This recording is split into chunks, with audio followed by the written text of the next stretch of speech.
सज्जनों और देवियों, एक सुख होता है व्यावहारिक, दूसरा सुख होता है आध्यात्मिक। दोनों सुख का साधन संयम है। सदा रहे सुख संयम अपने वसुधा आदि कुमारी। ये कबीर साहब की एक छोटी सी पंक्ति। सदा रहे सुख संयम अपने पर सदैव संयम करने पर सुख रहता है। वसुधा आदि कुमारी। वसुधा तो सदा से कुमारी है। वसुधा कहते हैं जो धन धारण करे, वसु कहते हैं धन को, धा कहते हैं धारण करने को। वसुधा धन को धारण करने वाली वो पृथ्वी है। सबकी उत्पत्ति पृथ्वी, सब जीवन प्रतिपाल। कवि साहब की आदेशा की सबकी उत्पत्ति धरती, सब जीवन प्रतिपाल है। धरती से रत्न निकलते हैं, धरती से फल फूल अन्न निकलते हैं, तेल पेट्रोल पत्थर कोयला चूल्ही सब कुछ। तो इसलिए धरती माता है और सूर्य पिता है। ये वेद में आता है। वेद में बड़ी मीठी मीठी बातें आती। सूरज पृथ्वी को गर्भवती करता है। सूरज की किरणें पानी को सोख करके आकाश में ले जाती और वहां से बरसाती, तब पृथ्वी गर्भवती होती है और वृक्ष वनस्पति सब उगती है और सारी चीजें पुष्ट होती हैं। धरती को वसुधा कहा गया। वसुधा धन को धारण करने वाली है। साहब कहते हैं सदा से कुंवारी है। इसको कोई आज तक ब्याह नहीं पाया। ब्याहने तो सब चले लेकिन ब्याह नहीं पाए। बड़े बड़े चक्रवर्ती हुए और दुनिया को रौंद करके धर देने की हविस उनकी थी, लेकिन वो स्वयं रौंद गए। महान सिकंदर जब कुमार था, उसका पिता फिलिप्स जब कोई देश जीत करके आवे तो उसकी प्रशंसा गाई जाए, लेकिन सिकंदर उदास हो जाए। तो एक बार उसने कहा फिलिप्स ने कि बेटा मेरी विजय पर सब खुश होते हैं। कहा पिताजी आप ही सब जीत लेंगे तो मैं क्या जीतूंगा।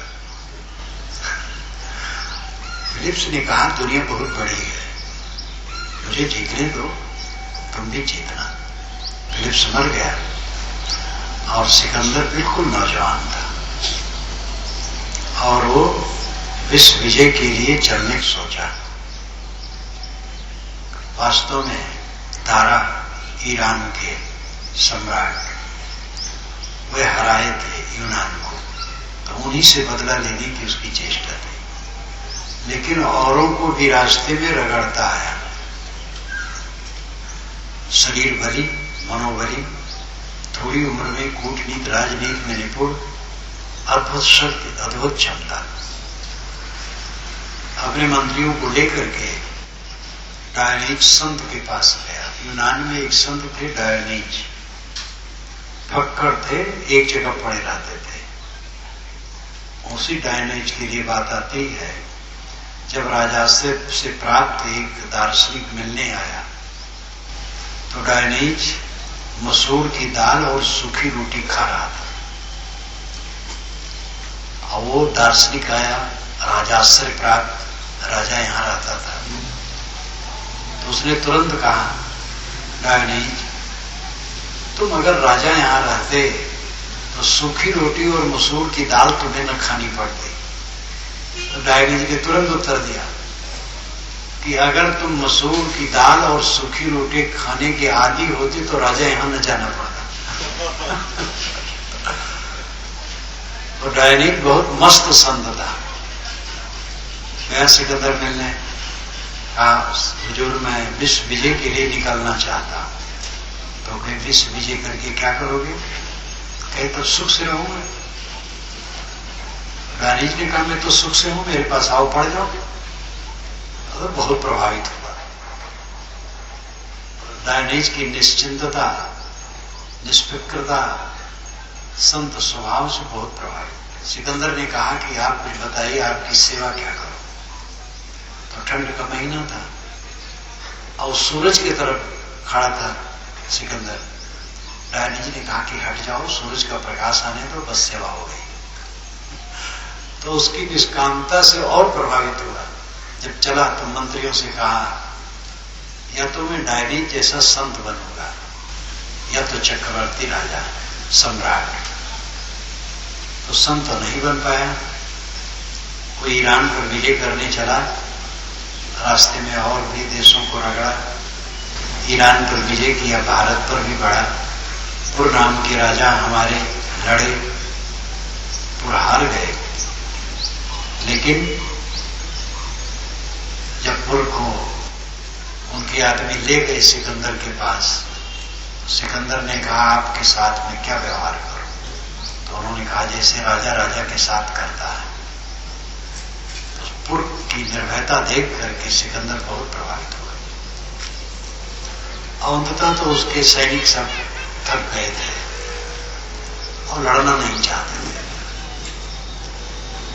फिर जीता हुआ क्षेत्र पुर को दे करके लौट गया। लेकिन ऐसी शैतानियत उसको कि रास्ते में फिर भी लड़ते गया और बीचे में भाला उसको लगा और मर गया। हमारे यहां समुद्रगुप्त भारत के सिकंदर थे जो लड़ते लड़ते मरे। एक नहीं अनेक पुराण और महाभारत और रामायण क्यों लिखे गए? एक ने एक से पूछा, दूसरे ने उत्तर दिया कि कुरु, यदु, रघु ये सभी वंश के राजे महाराजे केवल नाम शेष है और कुछ नहीं। आप अपने लिए क्या करना चाहते हैं? इस बोध को देने के लिए पुराण और महाकाव्य बने। पुराण पढ़ो, महाकाव्य पढ़ो, तो राजाओं महाराजाओं का जो कीर्तिमान है उसमें लिखा है, लेकिन कागज में कहीं पता नहीं। अयोध्या जाओ, हस्तिनापुर जाओ, मथुरा जाओ, कुछ नहीं। यद्पते वागता मथुरापुरी, रघुपते वागतोत्तर कौशला, इतनी चिंतना पुरुष स्थिरम अस्थिरम जगत देवधारे। यद्पत श्री कृष्ण महाराज के मथुरा का ऐश्वर्य कहां गया? रघुपत श्री रामचंद्र जी के उत्तर कौशल का ऐश्वर्य कहां गया? आप अपने लिए सोचो क्या करोगे? देखते हो आपके घर में बूढ़े खाट में पड़े, पड़ोस में पड़े, जाने वाले अनेक रोगों से ग्रसित है, असमर्थ, बात नहीं कर सकते। वो दशा आपने भी आ गई। सकरात को तो भूल गया। एक उर्दू कवि ने लिखा, सकरात को तो भूल गया। सकरात का मतलब मृत्यु के समय होने वाला कष्ट। सबका वियोग पक्का है। इंद्रियों द्वारा हम जगत को जान रहे हैं। जहां शरीर फूटा, इंद्रियां गई और जगत हमारे लिए ओझल हो जाएगा। हमारे दादा बाबा का सबका ओझल हो गया। झगड़े की आवश्यकता है। वसुधा काहू की न भई। जिस जमीन को हम अपने नाम से रजिस्ट्री करवाते हैं, उसकी रजिस्ट्री असंख्य लोगों के नाम से हो चुकी है और असंख्य लोगों के नाम से होती रहेगी और सबकी रजिस्ट्री फेल होती रहेगी। हमारी बात तो जरूर रजिस्ट्री होगी, हमारी रजिस्ट्री फेल हो गई। एक पर्वत पर लोग नाम लिखते थे अपना,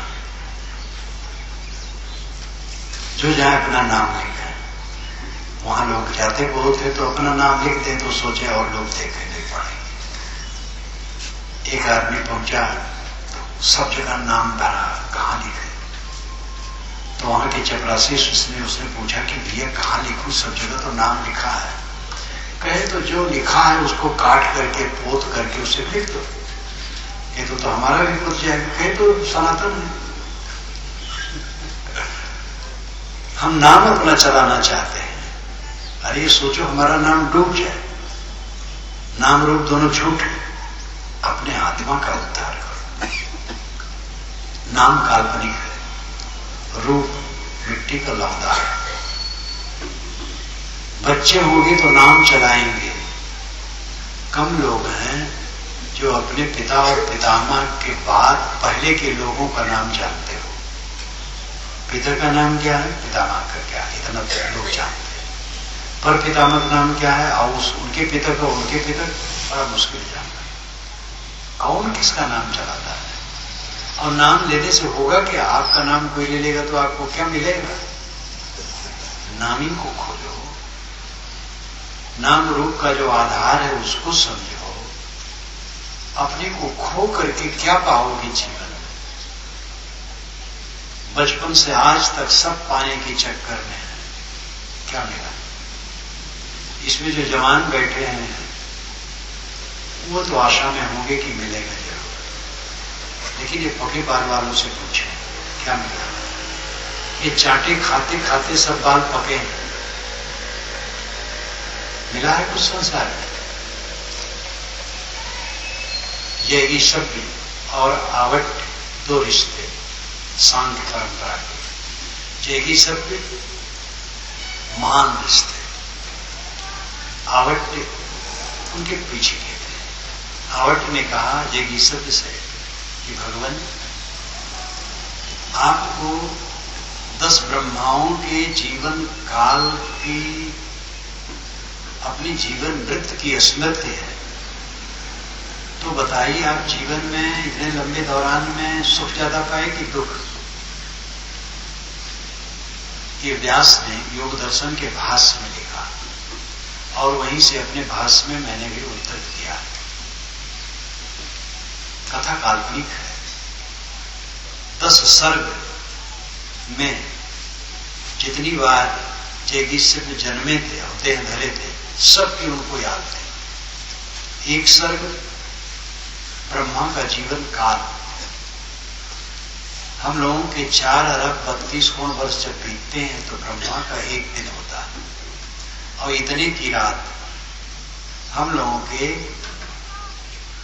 8 अरब 64 करोड़ वर्ष के ब्रह्मा का 24 घंटा, ऐसे 30-24 घंटा का महीना, ऐसे 12 महीना का वर्ष और ऐसे 100 वर्ष का पूरा उनका जीवन। अब आप गणना करके जान लीजिए कितना होता है। एक ब्रह्मा की आयु 10 ब्रह्मा के बीत जाने पर 10 सर्ग समाप्त होता है और इतने काल के जन्मों की याद जैगीष्य को अपनी थी। तो कहे महाराज आपको सुख ज्यादा मिला कि दुख? उन्होंने कहा केवल दुख मिला। कहे सुख कुछ नहीं मिला? कहे कहीं नहीं मिला। कहे महाराज संतोष को भी आपने दुख में ठेल दिया। उन्होंने कहा तृष्णा है तो संतोष सुख है, तृष्णा ही न रहे तो संतोष की जरूरत नहीं। सांख्य दर्शन मानता है आत्म संतुष्ट हो गए तो जीवन का फल है, और यही सच है, यही सब कहते हैं। भाषा का अंतर है। निज सुख बिन मन हुई कि धीरा, गोस्वामी जी कहते। ये निज सुख आत्म संतोष का सुख है। साहब कहते संतो है संतोष सुख रहो तो हृदय जुड़ा है। महाराज कृष्ण कहते हैं आत्मन आत्मना तुष्ट, आत्मा द्वारा ही आत्मा में संतोष। तो संतोष सुख जैकी से भी कहते हैं तृष्णा है तो संतोष सुख है, तृष्णा ही न हो तो संतोष की जरूरत नहीं। इतना खर ज्ञान जैगी शब्द का। ये इस बात को समझाने के लिए कल्पना की गई है कि दुनिया दुख से भरी है। दुख में सर्वम विवेकिना, ये योग दर्शन में पतंजलि महाराज कहते हैं। दुख में सर्वम विवेकिना, विवेकवान की दृष्टि से सब दुख है, अविवेकी की दृष्टि में दुनिया में सुख है, सुख सुख है, और सामान्य व्यक्ति की दृष्टि में सुख दुख दोनों है। विवेकी की दृष्टि में केवल दुख है, इसको समझना चाहिए। अविवेकी है, वो दुनिया की चमक दमक में सुख खोजता है और मानता है सुख है, लेकिन वो सुख ही उसको दुख देता है। एक युवती में युवक को सुख की कल्पना होती है। युवती के शरीर में सुख होता तो अपने शरीर के सुख को लेकर वो सुखी रहती, लेकिन वो युवक के शरीर में सुख की कल्पना करती है। युवक के शरीर में सुख होता है तो अपने सुख के शरीर के सुख को लेकर वो सुखी रहता है, वो युवती भी कल्पना करता है। तो ये मिथ्या आकर्षण है, इसी को अविद्या कहते हैं, इसी को भ्रम कहते हैं। रस्सी में सांप की भ्रांत, इसी प्रकार ये भ्रांत, यही सुख दुख उत्पन्न करता है। और जब ये समझ में आता है कि दुनिया दुख से भरी है, तब चित्त ऊपर उठ जाता है, तो दुनिया का आकर्षण उसका खत्म हो जाता है, और जिसका आकर्षण खत्म हुआ वही जीवन मुक्त है। हिरण्मयेन पात्रेण सत्य शापितम मुखम तत्त्वं भूषण पावनं सत्य धर्माय दृष्टे। ये शुभ यजुर्वेद के 40वें अध्याय का एक मंत्र है। सोने के चमकते हुए बर्तन से सत्य का मुख अपहित है, ढका। तत्त्वं भूषण अपावरण, अय भूषण ज्ञान विज्ञान का पोषण करने वाला आत्मा। भूषण कहते सूरज को ब्रह्मांड में, और पिंड में आत्मा। वैदिक अर्थ आदि दैविक, आदि भौतिक, आदि आध्यात्मिक, एक ही शब्द के कई जगह अलग अलग अर्थ होते हैं। इंद्र का पहला अर्थ है आदि दैविक, अर्थ है प्राकृतिक शक्ति, और आदि भौतिक अर्थ है बलवान राजा, और आध्यात्मिक अर्थ है जीव। इंद्र जो इंद्रियों का प्रेरक है, वो जीव है। आध्यात्मिक अर्थ इंद्र का है जीव, आधिभौतिक अर्थ है बलवान राजा, आधिदैविक अर्थ है प्राकृतिक शक्ति। तो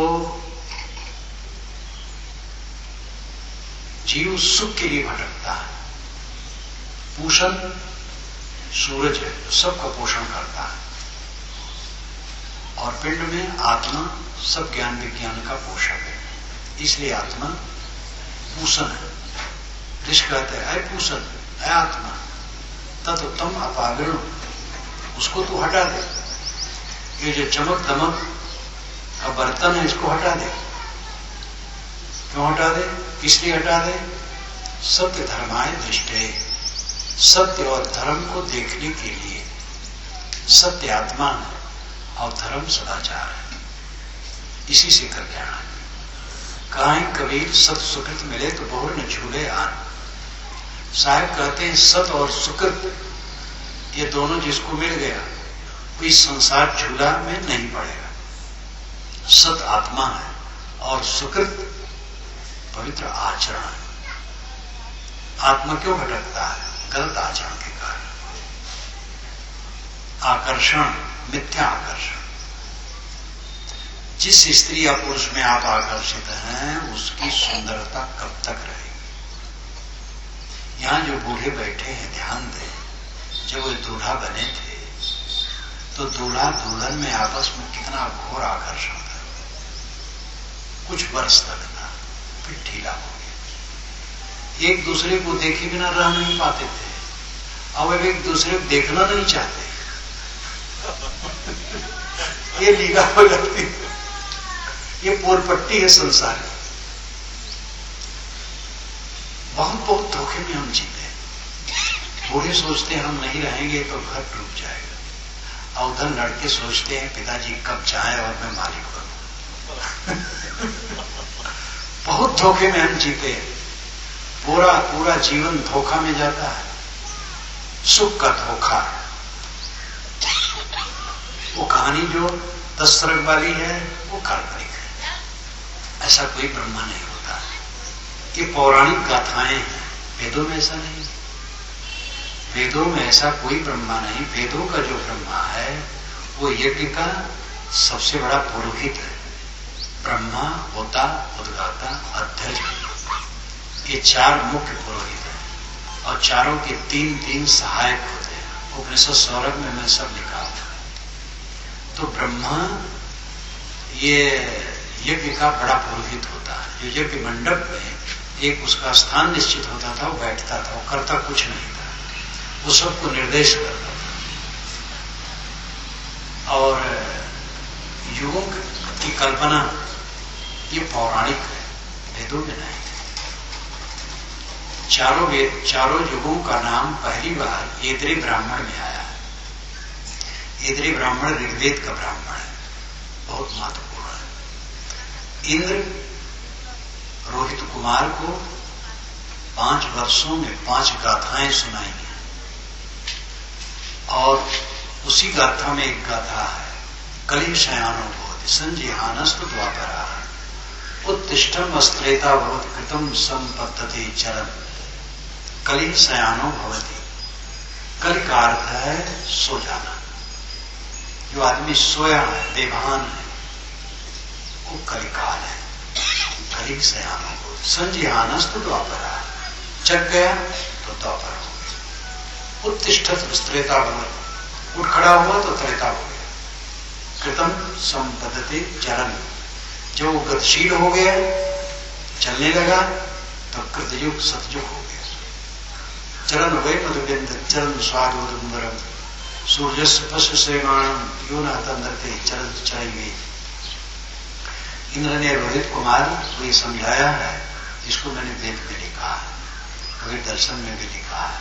इसका एक इतिहास है, इसको कहानी की आवश्यकता नहीं, लेकिन ये मंत्र गाथाएं बड़ी महत्वपूर्ण है।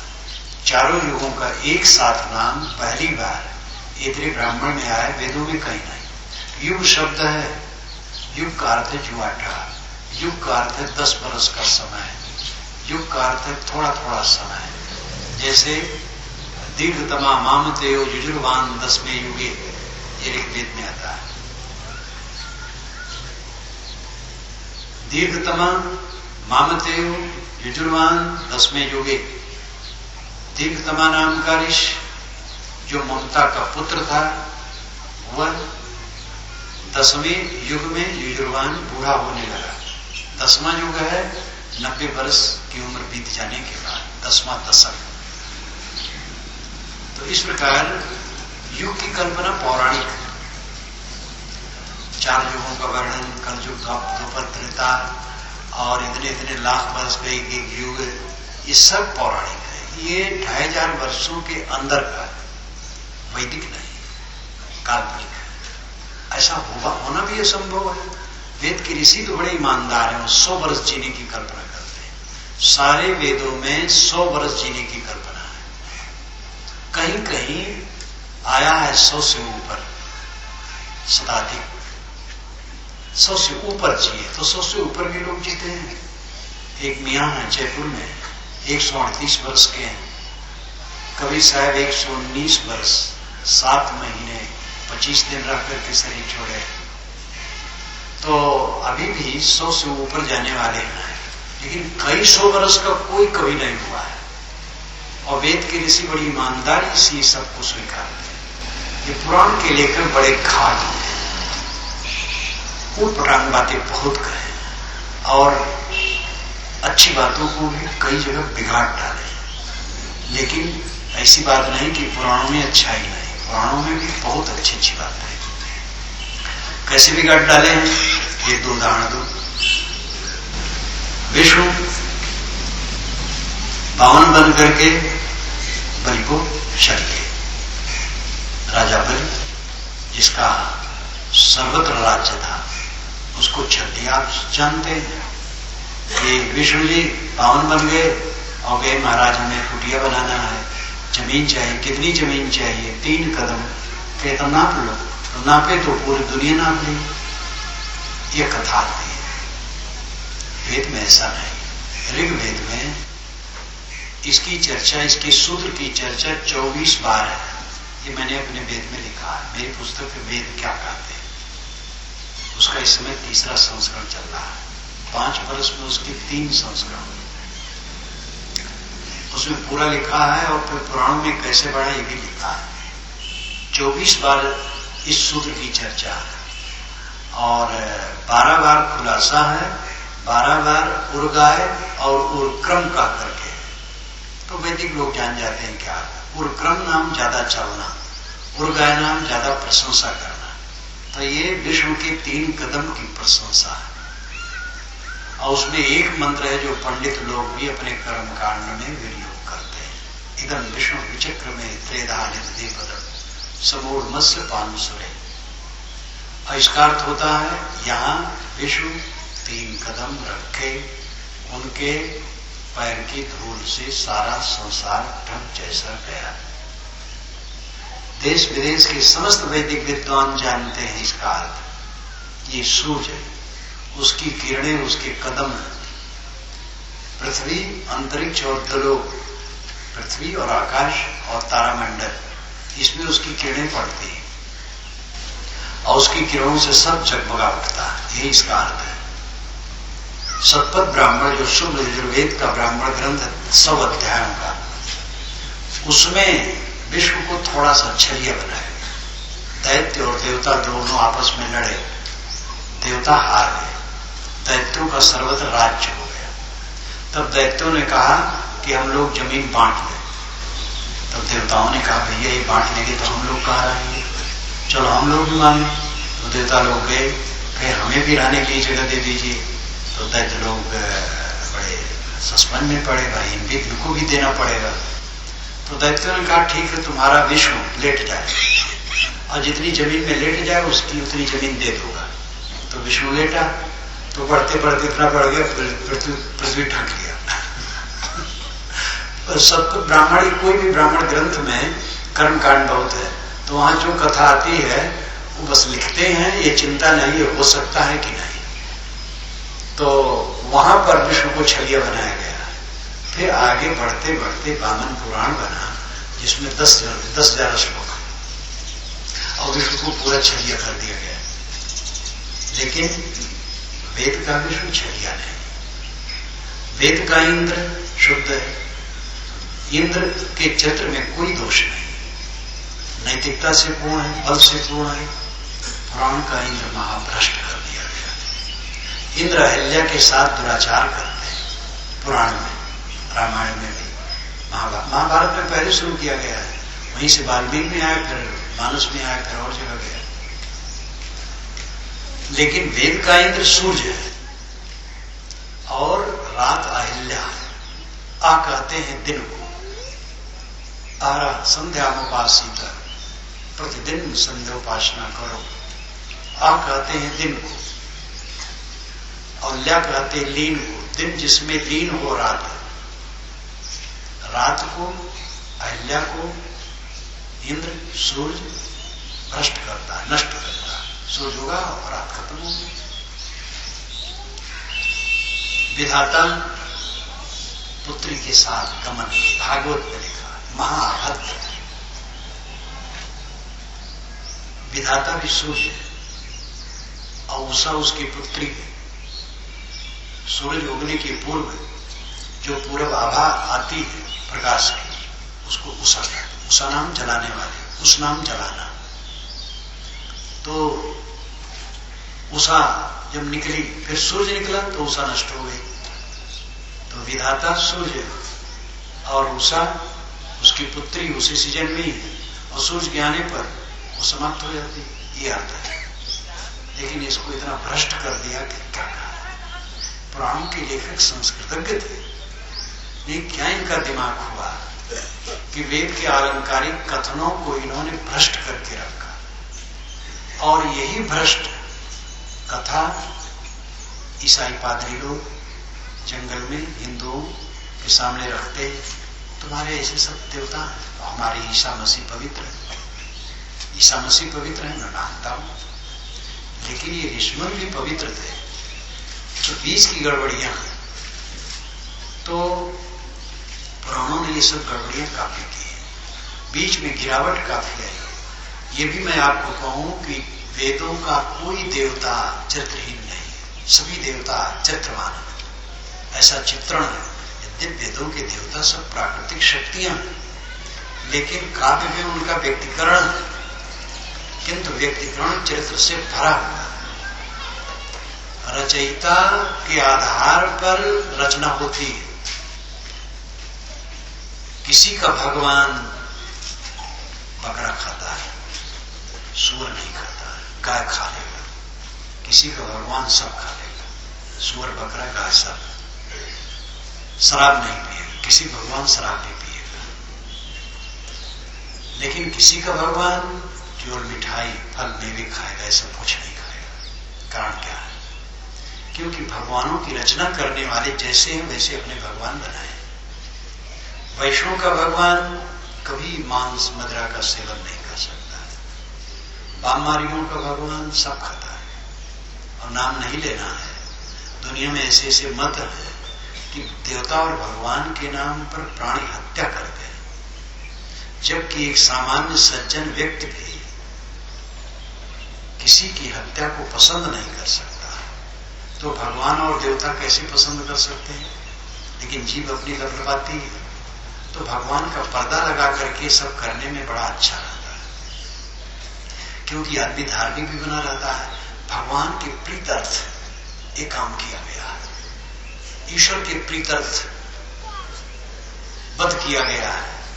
तो ईश्वर में प्रेम प्रकट करने के लिए बकरा को मारा गया, गाय को मारा गया, सूअर को मारा गया, मुर्गा को मारा गया। ये भगवान के प्रेम, भगवान को प्रेम प्रदर्शित करने के लिए। कितना जंगली युग की भावना है और कितना उसको स्वर्णिम वर्ग से ठग करके कहा जाता है।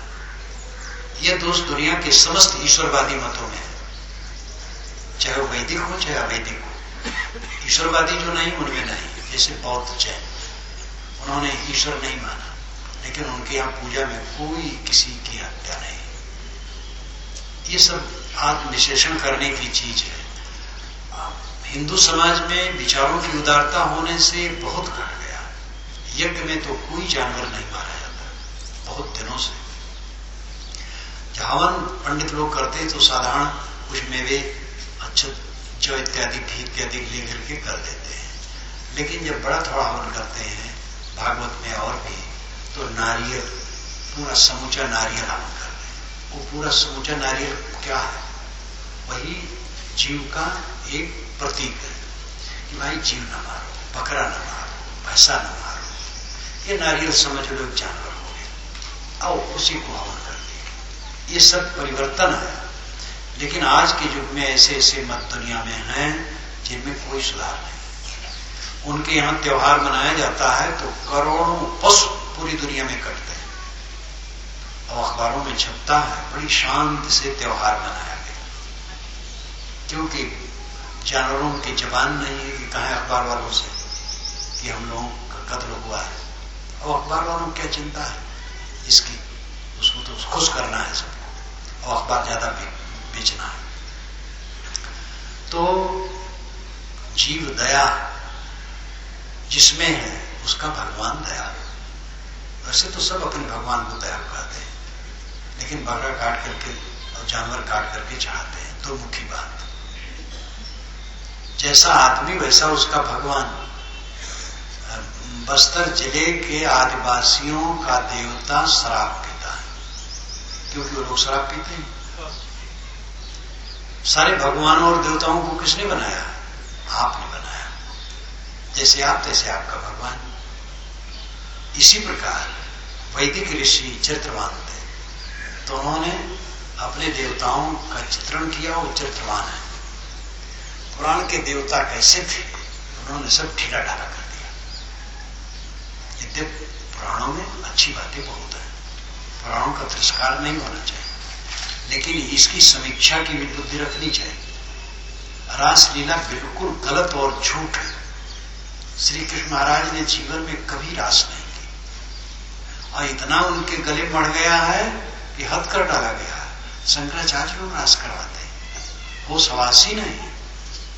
और श्री कृष्ण की रास की नकल में राम उपासकों ने भी रसिक भक्ति चला दी और राम को रसिक बनाया।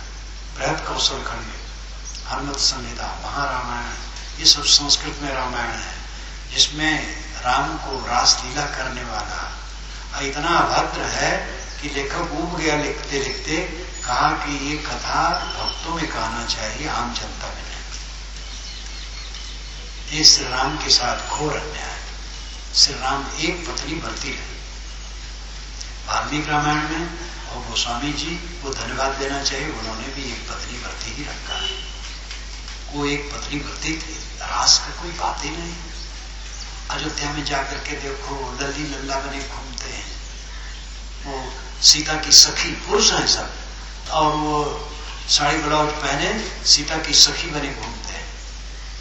जो राम नहीं जानते थे वो राम उपासक जानते हैं, जो कबीर नहीं जानते थे कबीर उपासक जानते हैं, जो कृष्ण नहीं जानते थे कृष्ण उपासक जानते हैं। पीछे वालों में अच्छे लोग भी होते हैं, गड़बड़ी करने वाले लोग भी होते हैं। कबीर साहब महाक्रांतिकारी, लेकिन उनके भक्तों में ऐसे ऐसे हैं, बस कबीर साहब सुप्रीम पावर है। कबीर साहब को मानोगे तो सतलोक में जाओगे, नहीं तो यमलोक में जाना है।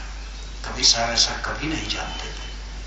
कबीर साहब तो कहते थे सतलोक आत्मा है, मन के विकार को छोड़ो, सतलोक में हो। मन विकारी रहेगा, सतलोक में नहीं रहोगे। उसमें कबीर की शरण, राम की शरण, कृष्ण की शरण, मोहम्मद की शरण का प्रसंग नहीं। किसी की शरण में रहो, जीवन को पवित्र करो। कोई ठेकेदार नहीं है। राम और कबीर और मोहम्मद और ईसा और बुद्ध और महावीर कोई मुक्ति ठेकेदार नहीं है। मुक्ति तो आपके कर्म से है, बंधन आपके कर्म से है। महापुरुषों ने ही बताया। पीछे वाले दादागिरी करने के लिए बहुत बिगाड़े। इन बातों पर ध्यान देने की आवश्यकता है। मैं कह रहा था कि दुनिया दुख से भरी है। इन दुखों से मुक्त होने के लिए साधन संयम है। लौकिक सुख और आध्यात्मिक सुख, दो सुख है। संयम से लौकिक सुख भी मिलेगा और आध्यात्मिक सुख भी मिलेगा। लौकिक सुख क्या है? गृहस्थी में पति और पत्नी रीढ़ है। पति पत्नी मधुर बर्ताव करते तो 3 पीढ़ियों का मंगल होता है। ध्यान दीजिए, पति पत्नी में मधुर बर्ताव है, एक दूसरे से मीठ बोलते हैं, एक दूसरे का सहयोग करते हैं, तो घर में बूढ़े बुजुर्गों की सेवा होती है। और जो बच्चे आगे होते हैं उनको अच्छे संस्कार मिलते हैं। अगर वो आपस में लड़ते हैं, कर्कश हैं, तो माँ बाप की सेवा नहीं होती है और बच्चों को अच्छे संस्कार नहीं मिलते। गृहस्थी का सुख है एक दूसरे को मधुरता से देखें, सास बहू को, बहू सास को, ननद भावज को, भावज ननद को, देवरान जेठान को, जेठान देवरान को मधुर शब्दों में बोल करके संबोधित करे, प्रसन्न होकर के देखे, सहयोग करे। ये लौकिक सुख है। लौकिक सुख काम भोग नहीं। काम भोग जिसे कहते हैं नर नारी का संपर्क वाला, वो गर्भाधान के लिए, केवल गर्भाधान के लिए। इसीलिए ऋषियों ने कहा था आत्मा वही जाते पुत्र। आत्मा पुत्र के रूप में जन्म ले लिया। जब आत्मा पुत्र के रूप में जन्म ले लिया तो पत्नी मां हो गई। बड़ा कड़ा नियम, इसका पालन करने वाला तो दुर्लभ ही हो कि जो एक बार अपनी पत्नी के पास गया, एक बार गर्भाधान हो गया, फिर पत्नी के पास नहीं गया। तो गर्भाधान के लिए केवल नर नारी का संयोग है, विलास के लिए नहीं। विलास में पड़ोगे शरीर मन धर्म कर्म सब क्षीण होगा, वासना बढ़ेगी, तृष्णा बढ़ेगी, भवबंधन पुष्ट होगा, अशांत में जियोगे, बुढ़ापा में और बिलबिलाओगे। गृहस्थी सुख काम भोग नहीं है। गृहस्थी सुख है एक दूसरे का सहयोग। जो धन है बहुत है। पत्नी पति को ताना न मारे। हमारी कितनी सखियां हैं, उनको ऐसे ऐसे गहने मिले, ऐसे कपड़े मिलते हैं, तुम भी कैसे दरिद्र हो, हमारे माँ बाप हमारा गला काट करके कुएं में डाल देते। ऐसे ऐसे शब्द कह करके बाण मारना कौन गृहस्थी का सुख होगा? पति के जो धन है बहुत है, नमक भात है काफी, साग मिले वो भी खा लेंगे, दाल मिले वो भी खा लेंगे, नमक भात तो मिलना चाहिए। नमक भात है काफी। मैं छत्तीसगढ़ में हूं इसलिए कहता हूं, राजस्थान में रहूंगा तो कहूंगा नमक रोटी है तो काफी। यहाँ वाले रोटी नहीं खाते, वहां वाले भात नहीं खाते। तो भात के साथ या रोटी के साथ नमक मिल जाए बहुत संतोष रहो। गाना तो जेलियों का साज है, हाथ में हथकड़ी, पैर में बेड़ी, गले में तौ। ये नारियां अभी भी इसको झेल रही बेकार। गाने का शौक न करो, शौक करो आपस में मधुर बर्ताव कर। गृहस्थी का सुख है आपका घर स्वर्ग लगे, सुबह नींद खुले, सबके प्रति मीठा वचन, मीठा व्यवहार। ये देवी देवता हैं, घर वाले, पड़ोस वाले, जहां तक नजर जाए सब देवी देवता हैं। विराट पुरुष भगवान कहां है? ये समाज है। सहस्रीर्षा पुरुषा सहस्राक्ष सहस्रपाद सभूमिम विश्वतो वृत्तात् तिष्ठत् दशांगुलम। ये ऋग्वेद के पुरुष सूक्त का एक मंत्र है। पुरुष सूक्त बहुत महत्वपूर्ण है ऋग्वेद में, और एक मंत्र है। सारणाचार्य ने इसका भाष्य यही किया है कि ये समाज विराट पुरुष है और अलग अलग व्यक्ति उसके अंग है। सहस्रीर्षा पुरुषा सहस्राक्ष सहस्रपाद सभूमिम विश्वतो व्याप्त। वो भूमि पर, पृथ्वी पर, विश्वतो नाम सब तरफ से व्याप्त है। पृथ्वी पर कहीं भी जाओ जीव है, लेकिन अतितिष्ठत है, उसके ऊपर उठकर 10 अंगुलम, 10 अंगुल पर बैठा। ये हृदय है, नाभ से नापो तो हृदय ऊपर 10 अंगुल है। तो यहां सगुण निर्गुण दोनों की परिभाषा है। ये समाज सगुण भगवान है, और उपासना करना हो तो नाभ से ऊपर 10 अंगुल हृदय, हृदय में जो आत्मा रहता है वो निर्गुण ब्रह्म है। आंखें खोलो बाहर, सगुण ब्रह्म सेवा करो। कबीर साहब ने कहा, सरगुण की कर सेवा, निर्गुण का करो ज्ञान। सरगुण निर्गुण से परे तहां हमारा ध्यान। सगुण की सेवा करो, निर्गुण का ज्ञान करो, और ध्यान ये दोनों से ऊपर है। अब आप क्या कहेंगे कबीर को? सगुणवादी थे कि निर्गुणवादी थे कि दोनोंवादी नहीं? कबीर को समझने में अभी विद्वानों ने भी काफी कमियां की। कबीर का सर्वांग अध्ययन मनन करने वाले कबीर के सभी पक्षों को समझ सकते हैं। साहब कहते सगुण की सेवा करो। ये सगुण परमात्मा प्राणियों का समूह, इनकी सेवा करो। कल मैंने कहा था कि मंदिर में या अपने घर में भगवान को लोग भोग लगा देते हैं, तो दियम वस्त्र गोविंदम कहा करके पानी उछाल देते। और जब दुकान पर ऑफिस में बैठते हैं तो खाने वाले भगवानों की खुराक छीनते हैं, बिना घूस लिए काम नहीं करते, बेईमानी बदमाशी करते हैं। असली भगवान तो आपके कार्य क्षेत्र में आते हैं। मंदिर में, वो घर में जो आप पूजा की वो प्रतीकात्मक है, वो भी ठीक है, लेकिन उसका व्यवहारिक स्वरूप तो प्राणियों में होगा। नर नारायण रूप है तो जन जाने दे। साहब ने कहा, कबीर जेते आत्मा तेते शालिग्राम। जितनी आत्मा है सब शालिग्राम भगवान है। तो सगुण भगवान की सेवा, ये प्राणियों की सेवा। और निर्गुण का कर ज्ञान। निर्गुण आत्मा है भीतर, बाहर सगुण, भीतर निर्गुण। अपने में लौट आओ, इसका ज्ञान करो। गुरु संतों के पास बैठो, समझो मैं कौन। निर्गुण का कर ज्ञान, बाहर सगुण। उसके लिए साहब कहते, खुले नयन हंसी हंसी पहचानो, सुंदर रूप निहारो, संतो साथ समाज भली में। तो यहां सगुण उपासना है।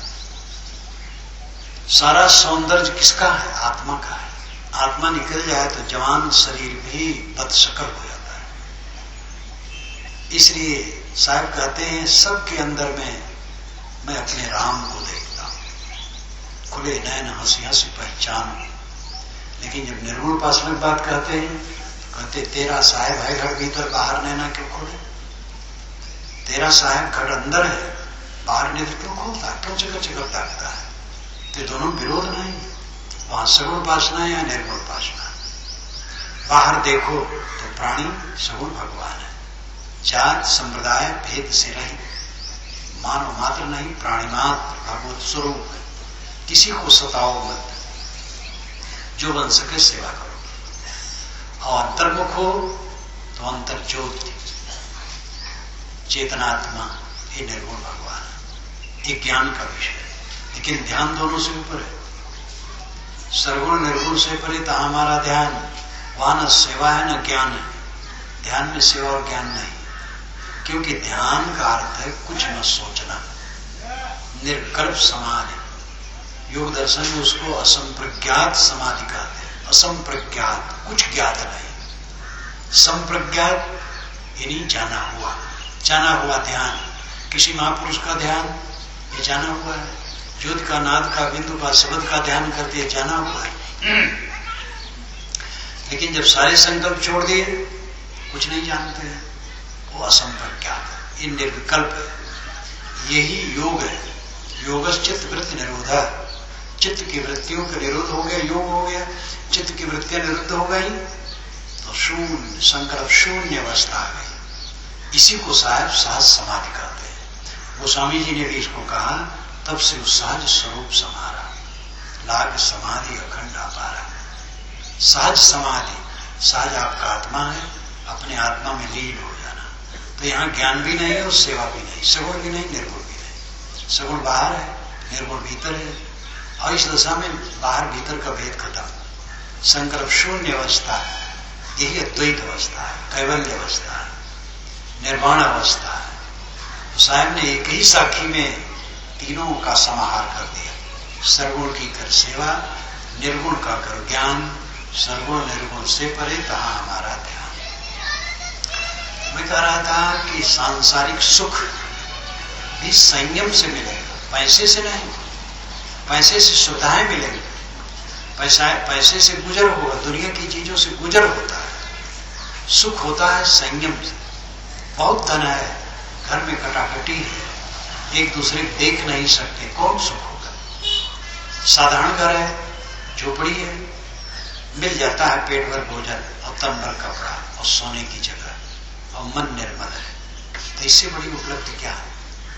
4 चीजें हों, पेट भर भोजन मिल जाए, खाते समय ध्यान रखो थोड़ा कम खाया करो, ज्यादा न खाओ, पेट भर भोजन मिल जाए और शरीर ढकने के लिए कपड़े मिल जाए और सोने की जगह मिल जाए, और चौथी बात है मन निर्मल हो।